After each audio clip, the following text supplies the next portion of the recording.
साल है 2024। दुनिया देख रही है जख्मी लेकिन उम्मीद से भरी, जैसे हम कोरोना महामारी के बुरे सपने से उबर रहे हैं। लेकिन इंसानियत पर एक नया साया पड़ता है। पूरब के पिघलते ग्लेशियरों से एक नया खौफ उठता है। एक खामोश कातिल हवा पर सवार, जो न सिर्फ बीमारी ला रहा है बल्कि मौत से भी बदतर मुकद्दर। चीन के जमे हुए दिल से एक लंबे समय से सोया हुआ दुश्मन जाग उठता है। एक वायरस सभ्यता से भी पुराना, बदलते मौसम की गर्माहट से अपनी बर्फीली जेल से मुक्त हो गया है। यह तेजी से फैलता है, चुपचाप, एक शिकारी जो हमारी आधुनिक दुनिया की भीड़ भरी सड़कों पर अपने शिकार को पीछा कर रहा है। यह सिर्फ एक और बीमारी नहीं है, यह कुछ अलग है, कुछ भयानक। यह है सोलनम वायरस की शुरुआत, यह है ज़ॉम्बीज़ की शुरुआत, एक नई दहशत। तिब्बती पठार के अंदरूनी इलाकों में वैज्ञानिकों की एक टीम को एक खौफनाक खोज हुई। यह खोज उनके लिए जितनी रोमांचक थी, उतनी ही डरावनी भी। परमाफ्रॉस्ट के भीतर दबा हुआ धरती की एक परत जो सदियों से जमी हुई थी, एक रहस्य छुपा हुआ था। यह परतें समय की परतें थीं, जो अतीत की कहानियों को अपने भीतर समेटे हुए थी। एक वायरस पूरी तरह से संरक्षित अपनी वापसी के पल का इंतजार कर रहा था। यह वायरस एक समय की गवाही था जब दुनिया एक अलग जगह थी। यह एक वैज्ञानिक चमत्कार था, प्रागैतिहासिक दुनिया में एक झलक। यह एक ऐसा अवसर था जो वैज्ञानिकों को इतिहास के पन्नों में झांकने का मौका दे रहा था। लेकिन यह एक ऐसा चमत्कार था जिसे अछूता रहना चाहिए था। इसके परिणाम अज्ञात थे और शायद खतरनाक भी। वायरस, जिसे इसके प्राचीन मूल के कारण सोलनम नाम दिया गया है, प्रकृति की लचीलापन या शायद इसकी क्रूरता का प्रमाण है। यह वायरस एक समय की कहानी कहता है जब जीवन और मृत्यु के नियम अलग थे। बर्फ के भीतर फंसे होने के कारण यह सदियों तक सोता रहा। इसका आनुवंशिक कोड अराजकता का खाका था। यह कोड एक ऐसी दुनिया का था जो अब केवल कल्पना में ही जीवित है। अब दुनिया में वापस आने पर इसने जीवित लोगों के शरीर में उपजाऊ जमीन पाली है। यह वायरस अब एक नई दुनिया में अपने लिए जगह बना रहा है। वैज्ञानिकों को जोखिमों का पता था। वे जानते थे कि यह वायरस कितना खतरनाक हो सकता है। वे अपनी खोज के संभावित परिणामों को समझते थे। वे जानते थे कि यह खोज मानवता के लिए एक बड़ी चुनौती हो सकती है, लेकिन वे उस भयावहता की कल्पना नहीं कर सकते थे जो सोलनम फैलाएगा। यह वायरस एक नई आपदा का संकेत था। उन्होंने पेंडोरा बॉक्स खोल दिया था और दुनिया को इसकी कीमत चुकानी पड़ेगी। यह एक ऐसा रहस्य था जिसे कभी उजागर नहीं होना चाहिए था।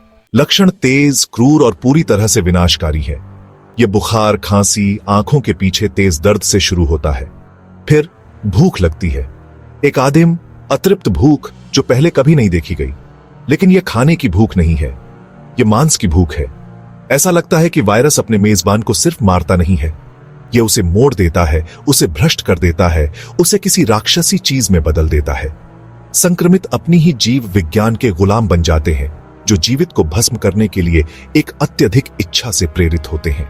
संक्रमित अब इंसान नहीं रहे, किसी भी तरह से नहीं जिसे हम पहचान सकें। उनकी आंखें चमक उठती हैं, उनकी त्वचा एक बीमार पीलापन ले लेती है और उनके दांत दांतेदार, जानवरों के नुकीले दांतों में लंबे हो जाते हैं। वे एक भयानक, अप्राकृतिक गति से चलते हैं। उनके शरीर एक आदिम क्रोध से प्रेरित होते हैं जो कोई सीमा नहीं जानता है। मन अनस्टेबल। सोलनम सिर्फ शारीरिक खतरा नहीं है, यह एक अदृश्य दुश्मन है जो हमारे भीतर छिपा हुआ है। यह एक ऐसा हथियार है जो हमें इंसान बनाने वाले सार को निशाना बनाता है, हमारा दिमाग। यह हमारे विचारों और भावनाओं को विकृत कर देता है। वायरस मस्तिष्क के नियंत्रण केंद्र, हमारी चेतना की सीट, हमारी भावनाओं, हमारे अपने आप पर हमला करता है। यह हमारे सबसे गहरे डर को उजागर करता है। यह एक खोल, जीवन का मजाक केवल प्रवृत्ति के आधार पर संचालित होता है। यह हमें एक जीवित लाश में बदल देता है। कल्पना कीजिए, यदि आप करेंगे तो एक ऐसी दुनिया जहां आप जिन लोगों से सबसे ज्यादा प्यार करते हैं अब अजनबी बन गए हैं। आपका परिवार, आपके दोस्त अब पहचान में नहीं आते। आपके पड़ोसी अब खुद नहीं रहे, वे अब केवल छाया हैं जो कभी थे उसकी एक धुंधली याद। उनकी आंखें जो कभी गर्मजोशी और पहचान से भरी होती थीं, अब एक ठंडी खालीपन से घूरती हैं। यह एक भयानक दृश्य है। उनका स्पर्श जो कभी आराम और स्नेह का स्रोत था, अब केवल दर्द और आतंक लाता है। यह एक असहनीय परिवर्तन है, यह सोलनम की असली दहशत है। यह हमारे भीतर के सबसे अच्छे हिस्सों को नष्ट कर देता है।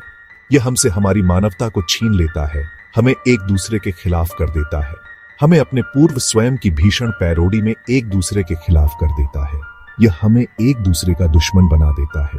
यह मौत से भी बदतर किस्मत है, एक ऐसी किस्मत जो हमें एक अंधेरे में धकेल देती है, एक ऐसी किस्मत जो हम सभी को अपनी चपेट में लेने की धमकी देती है। यह एक अंतहीन दुःस्वप्न है, एक बिखरी हुई दुनिया दहशत से देखती है क्योंकि वायरस फैलता है। देश के बाद देश लगातार हमले के आगे झुकते जा रहे हैं।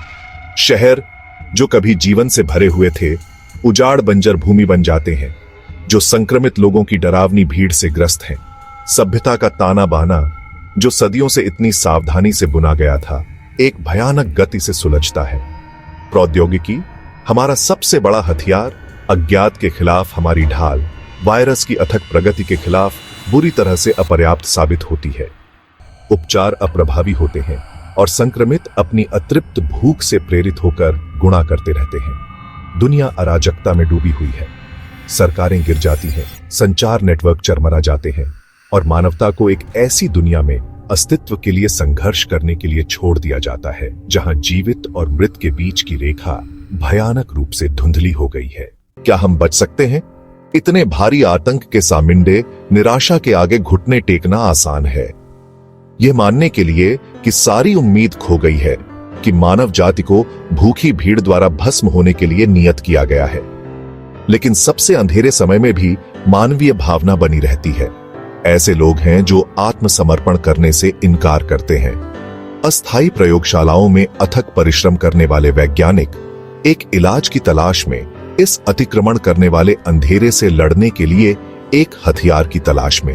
सामान्य लोग असाधारण परिस्थितियों में फंस गए हैं, उल्लेखनीय साहस और लचीलापन प्रदर्शित करते हैं क्योंकि वे अपनी और अपने प्रियजनों की रक्षा के लिए लड़ते हैं।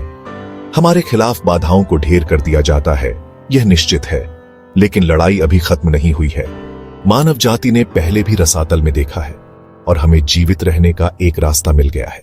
समय के खिलाफ एक दौड़, घड़ी टिक रही है, हर सेकंड महत्वपूर्ण है। हर गुजरते पल के साथ अधिक संक्रमित होते हैं, अस्पतालों में भीड़ बढ़ती जा रही है, मरे हुए लोगों की संख्या बढ़ रही है, श्मशान घाटों में जगह कम पड़ रही है। उनकी भूख एक अथक ज्वार है जो हम सभी को निगलने की धमकी दे रही है। यह एक अंतहीन भयावहता है। मानवता का भाग्य अधर में लटका हुआ है, शहर वीरान हो गए हैं। समय के खिलाफ एक हताश दौड़, वैज्ञानिक और शोधकर्ता दिन रात काम कर रहे हैं। हमें एक इलाज खोजना होगा। हर प्रयोग, हर परीक्षण महत्वपूर्ण है। हमें इस खतरे से लड़ने के लिए एक हथियार विकसित करना होगा। यह एकमात्र रास्ता है।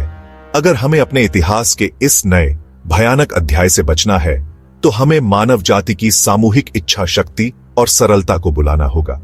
यह हमारी सबसे बड़ी चुनौती है। सवाल यह नहीं है कि क्या हम जीवित रह सकते हैं, बल्कि यह है कि क्या हम एकजुट होकर इस संकट का सामिंडा कर सकते हैं, बल्कि यह है कि क्या हमारे पास वह करने की इच्छा शक्ति है जो आवश्यक है। हमारी प्रजातियों का भविष्य, हमारी आने वाली पीढ़ियों का भविष्य, मानवता का भाग्य ही अधर में लटका हुआ है। यह एक निर्णायक क्षण है। हम एक ऐसे युद्ध में लगे हुए हैं जैसा हम मिंडे पहले कभी नहीं लड़ा। यह एक अस्तित्व की लड़ाई है, अपने अस्तित्व के लिए युद्ध। हमें एकजुट होकर लड़ना होगा और इस युद्ध का परिणाम निश्चित से बहुत दूर है। यह हमारी सबसे बड़ी परीक्षा है।